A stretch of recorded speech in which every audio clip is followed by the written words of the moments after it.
गं गणपते नमः। ॐ गं गणपते नमः। ॐ गं गणपते नमः। ॐ भूर्भुवस्सुवः तत्सवितुर्वरेण्यं भर्गो देवस्य धीमहि धियो यो नः प्रचोदयात्। ॐ भूर्भुवस्सुवः तत्सवितुर्वरेण्यं भर्गो देवस्य धीमहि धियो यो नः प्रचोदयात्। ॐ भूर्भुवस्सुवः तत्सवितुर्वरेण्यं भर्गो देवस्य धीमहि धियो यो नः प्रचोदयात्।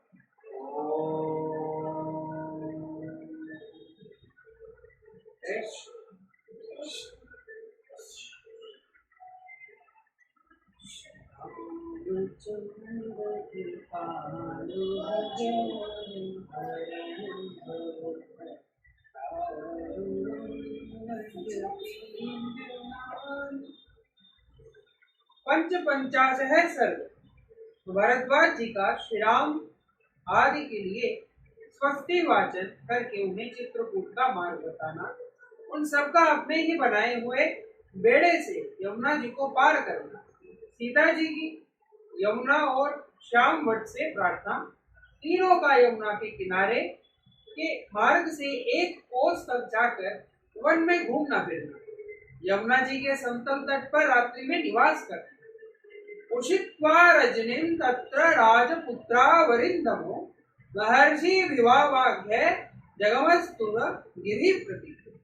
उस आश्रम में रात भर रहकर शत्रुओं का दमन करने वाले वे दोनों राजकुमार महर्षि को प्रणाम करके चित्रकूट पर्वत पर जाने को उद्यत हुए। तेषां स्वस्त्ययनं चैव महर्षि स चकारः प्रस्थितान् प्रेक्ष्य तांचैव पिता पुत्रा निर्वोर वासना। उन तीनों को प्रस्थान करते देख महर्षि ने उनके लिए उसी प्रकार स्वस्ति वाचन किए जैसा पिता अपने औरस पुत्रों को यात्रा करते देख उनके लिए मंगल सूचक आशीर्वाद देता है। तदय प्रचक्रम में वस्तु वचनम स महामुनि भरद्वाजो महातेजा राम सत्य पराक्रम। तदंतर महातेजस्वी महामुनि भरद्वाज जी सत्य पराक्रमी श्री राम से इस प्रकार कहना आरंभ किया। गंगा यमुनयो संधि मासाग्य मनुच्चः ऋषभो कालिंदिम नुग गच्छेदा नदी प्रत्यह मुगशिता। नरश्रेष्ठ, तुम दोनों भाई गंगा और यमुना के संगम पर पहुंचकर जिनमें पश्चिम मुखी होकर गंगा मिली है उस महानदी यमुना के निकट जाना। अधा सागर तु कालिंदी प्रतित्रोद समागतां तस्यः तीर्थं प्रचिर्रितं प्रगाम प्रेष्यः राघव तत्र यूयं फलं कृत्वा तरांत सुमति नदी। रघुनंदन, तदंतर गंगा जी के जल के वेग से अपने प्रवाह के प्रतिकूल दिशा में मुड़ी हुई यमुना के पास पहुंचकर लोगों के आने जाने के कारण उनके पद चिन्हों से चिन्हित हुए अवतरण प्रदेश पार कर उतरने के लिए उपयोगी घाट को अच्छी तरह देखभाल कर वहां जाना और एक बेड़ा बनाकर उसी के द्वारा सूर्य कन्या यमुना के उस पार उतर जाना। ततोऽयोग्यः समाघ्य महान्त हरिश्चंद्रः परितं भ्रूष्वक्षे श्यामान् शिरोक्तः पश्येवितं तस्मिन् सिताञ्जलि कृत्वा प्रत्युताशिषे प्रियां समासाघ च तम वृक्षम वसेद वाति क्रमेद वा। तत्पश्चात आगे जाने पर एक बहुत बड़ा बरगद का वृक्ष मिलेगा जिसके पत्ते हरे रंग के, वह चारों ओर से बहुसंख्यक दूर से दूसरे वृक्षों द्वारा घिरा हुआ है। उस वृक्ष का नाम श्याम वट है। उसकी छाया के नीचे बहुत से गिद्ध पुरुष निवास करते हैं। वहां पहुंचकर सीता दोनों हाथ जोड़कर उस वृक्ष से आशीर्वाद की याचना करें। यात्री की इच्छा हो तो उस वृक्ष के पास जाकर कुछ काल तक वहां निवास करे अथवा वहां से आगे बढ़ जाए। क्रोशमात्रं ततो गत्वा नीलं प्रेक्ष्य च काननं सालिं किविर रिविद्यक्ष रम्यः वंशेश्च यामुनि। श्यामवट से एक कोस दूर जाने पर तुम्हें नील वन का दर्शन होगा। वहां सल्ले की चीड़ और बेल के भी पेड़ मिले हुए हैं। यमुना के तट पर उत्पन्न हुए बांसों के कारण वह और भी रमणीय दिखाई देता है। सबन्तः चित्रकूटस्य गत्तस्य बहुशो मया रमयो मार्गः योच्चः दाविच्चः विवर्जितः। यह वही स्थान है जहाँ से चित्रकूट को रास्ता जाता है। मैं उस मार्ग से कई बार गया हूँ। वहाँ की भूमि कोमल और दृश्य रमणीय है। उधर कभी दानव दानव नल का वह नहीं होता। यदि पंथा मादिश्य महर्षि सन्मन वर्तते अभिवाक्य तथे युक्त्वा रामेण विनिवर्तितः। इस प्रकार मार्ग बताकर जब महर्षि भारद्वाज लौटने लगे तब श्री राम ने तथास्तु कहकर उनके चरणों में प्रणाम किया और कहा, अब आप आश्रम को लौट जाए। उपाव्रते मनो तस्मिन् रामो लक्ष्मण ब्रवीत व्रत पुण्या स्वव्रत्रम ते मुनि मुन्ने कुंपते। और महर्षि के लौट जाने पर श्री राम ने लक्ष्मण से कहा, सुमित्रा नंदन, तुम्हारा कल्याण हो। ये मुनि हमारे ऊपर जो इतनी कृपा रखते हैं, इससे जान पड़ता है कि हम लोगों ने पहले कभी महान पुण्य किया है।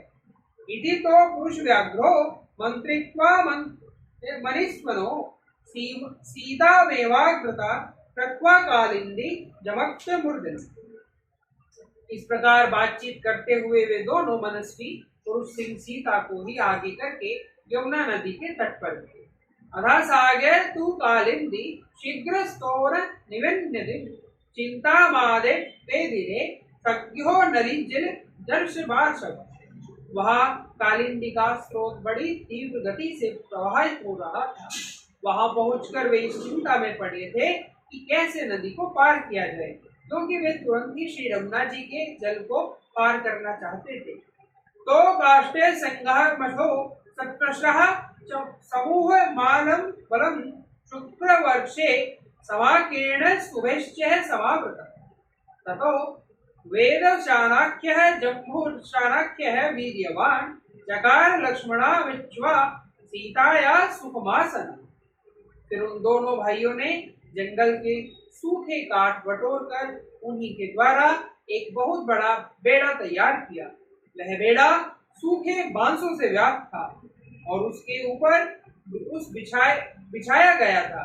तदंतर पराक्रमी लक्ष्मण ने बैन और जामुनी की टहनियों को काटकर सीता के बैठने के लिए एक सुखद आसन तैयार किया। तत्र शिवविचिन्त्य रामो दाशरथि प्रियाम ईश्चः च लज्जमानां तामवरोपयत् फलम् पार्श्वे तत्र च विरहान वसने भूषाणि च मल्लेव कठिन काजं च रामच्चेह समाहितः। दशरथ नंदन श्री राम ने लक्ष्मण जी के समान अचिंत्य ऐश्वर्य वाली अपनी प्रिया सीता को, जो कुछ लज्जित सी हो रही थी, उस बेड़े पर चढ़ा दिया और उसमें बगल में वस्त्र एवं आभूषण रख दिए। फिर श्री राम ने बड़ी सावधानी के साथ खंती यानी उदारी और बकेरे के चमड़े से मढ़ी हुई पिटारी को भी बेड़े पर ही रख दिया। आरोग्यप्य सीता प्रथम संघाटम परिग्रहतो ततः प्रत्येतुर्योतो तीर्थो दशरथात्मजो। इस प्रकार पहले सीता को चढ़ाकर वे दोनों भाई दशरथ कुमार श्री राम और लक्ष्मण उस बेड़े को पकड़कर खेने लगे। उन्होंने बड़े प्रयत्न और प्रसन्नता के साथ नदी का पार करना आरंभ किया। कालिंदे विद्या यावात सीता त्वनेन नामनंदते स्वस्ति देवी तारानी त्वाम परये में पतिव्रतम्। यमुना जी की बीच धारा में आने पर सीता ने उन्हें प्रणाम किया और कहा, देवी इस बेड़े द्वारा मैं आपके पार जा रही हूँ। आप ऐसी कृपा करें जिससे हम लोग सकुशल पार हो जाएं और मेरे पतिदेव अपनी वनवासी विषेक प्रतिज्ञा को निर्विघ्न पूर्ण करें। यस्ये त्वां गोसमत्रे सुरगाश्यतेन च स्वस्तिः प्रत्यागते रामे पुरीम गाजित कुपालिका। इक्ष्वाकु कुंवंशिकी वीरों द्वारा पालित अयोध्यापुरी में श्री रघुनाथ जी के सकुशल लौट जाने पर मैं आपके किनारे एक सहस्त्र गौओं का दान करूंगा और सैकड़ों देव दुर्लभ पदार्थ अर्पित करके आपकी पूजा संपन्न करूंगा। कालिंद्य मित्यः सीता तु याचमानं कृतांजलि किरमेव वाभिस्तः प्राच्यः दक्षिणं वरवर्णिनी। इस प्रकार सुंदरी सीता हाथ जोड़कर यमुना जी से इस प्रार्थना कर रही थी। इतने में ही वे दक्षिण तट पर जा पहुंचे। ततः पल्ले सुमति शीघ्रमानु निरामिनी तिरज्ये बहुवृक्षे संत्यो यमुना नदी। इस तरह उन तीनों के उसी बेड़ों द्वारा बहुसंख्यक तटवर्ती वृक्षों से सुशोभित और तर्क कमलों से अलंकृत शीघ्रगामिनी सूर्य कन्या यमुना नदी को पार ते तीर्णाम पल्लव मृत्युंजय प्रसादे यमुना वनात् श्यामम न्योन माधस्त्यो शीतलम हरिच्छत। पार उतर कर उन्होंने बेड़ों को तो वही तट पर छोड़ दिया और यमुना तटवर्ती वन से प्रस्थान करके वे हरे हरे पत्तों से सुशोभित शीतल छाया वाले शाम वट से शावन के पास जा पहुंचे। नयक्रोधम समुपागमम वेदेहि चाभ्य वंदत नमस्तेस्तु वृक्षे पारे में पतिव्रतम। वट के समीप पहुंचकर विदेह नंदिनी सीता ने उसे मस्तक झुकाया और इस प्रकार कहा, महावृक्ष आपको नमस्कार है, आप ऐसी कृपा करें जिससे मेरे पतिदेव अपने वनवास विषित व्रत को पूर्ण करें। कौशल्याम चैव पश्येम सुमित्राम च यस्मिन् स्मिनिम् इति सीतांजलि कृत्वा प्रज्ञक्षमन् नवस्विनी।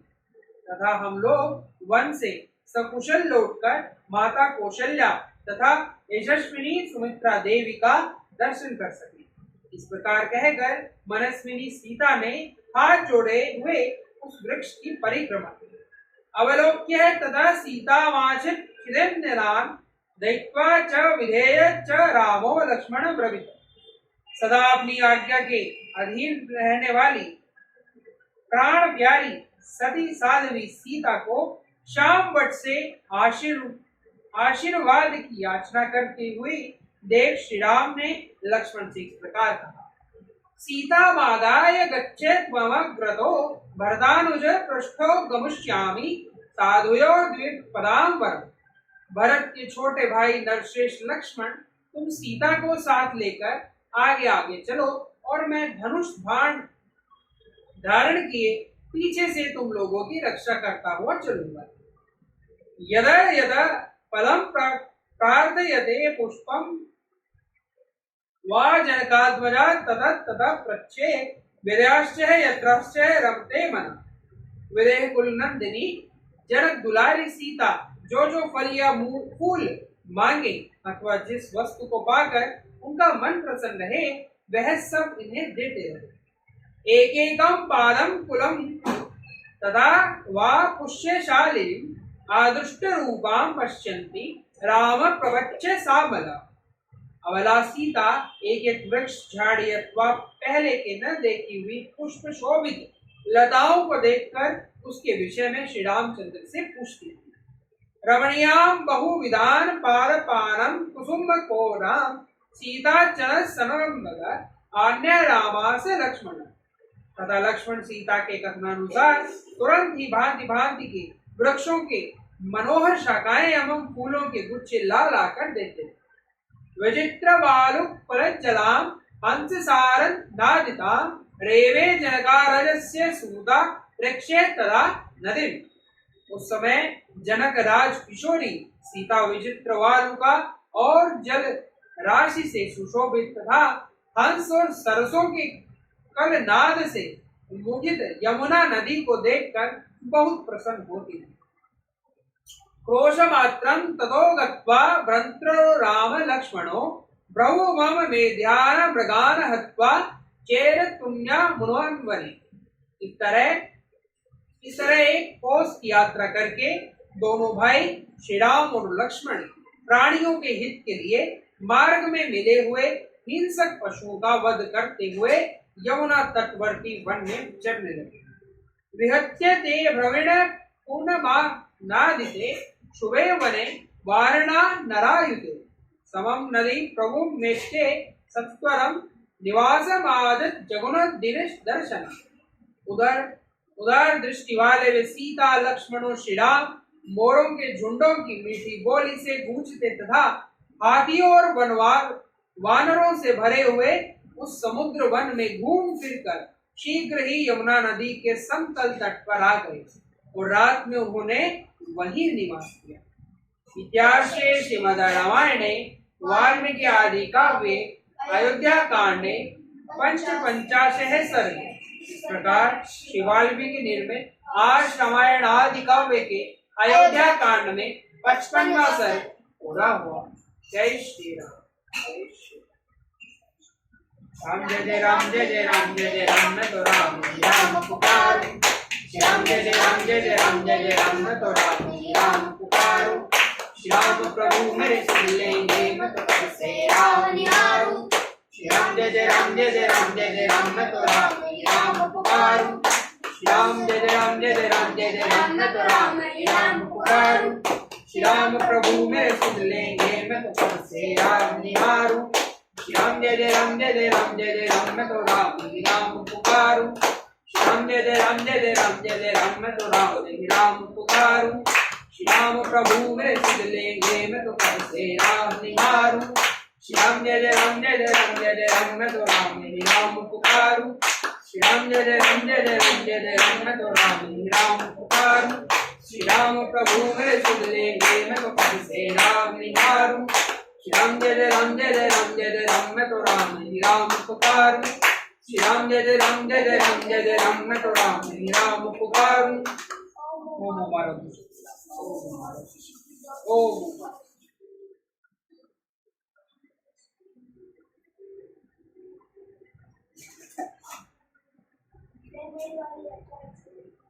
मेरी बात सुनना है।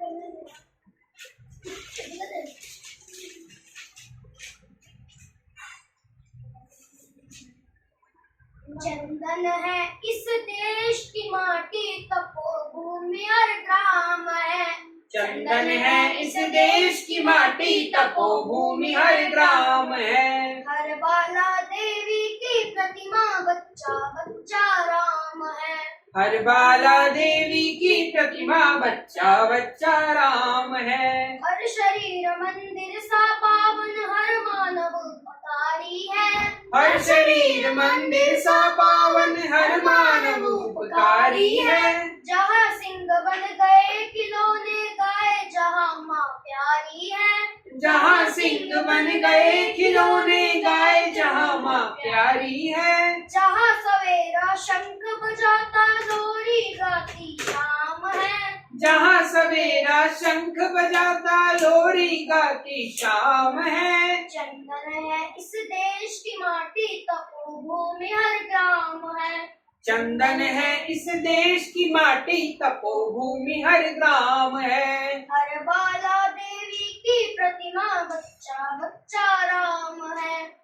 हर बाला देवी की प्रतिमा, बच्चा बच्चा राम है। जहाँ कर्म से भाग्य बदलते, श्रम निष्ठा कल्याणी है। जहाँ कर्म से भाग्य बदलते, श्रम निष्ठा कल्याणी है। त्याग और तप की गाथाएं गाती कवि की वाणी है। त्याग और तप की गाथाएं गाती कवि की वाणी है। ज्ञान जहाँ का गंगा जल सा निर्मल है, अविराम है। ज्ञान जहाँ का गंगा जल सा निर्मल है, अविराम है। चंदन है इस देश की माटी, तपोभूमि हर ग्राम है। चंदन है इस देश की माटी, तपोभूमि हर ग्राम है। हर बाला देवी की प्रतिमा, बच्चा बच्चा राम है। हर बाला देवी की प्रतिमा, बच्चा बच्चा राम है। जिसके सैनिक समर भूमि में गाया करते गीता है। जिसके सैनिक समर भूमि में गाया करते गीता है। जहाँ खेत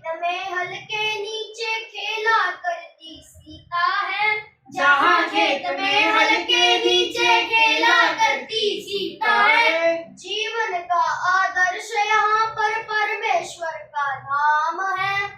जीवन का आदर्श यहाँ पर परमेश्वर का धाम है। चंदन है इस देश की माटी, तपोभूमि हर ग्राम है।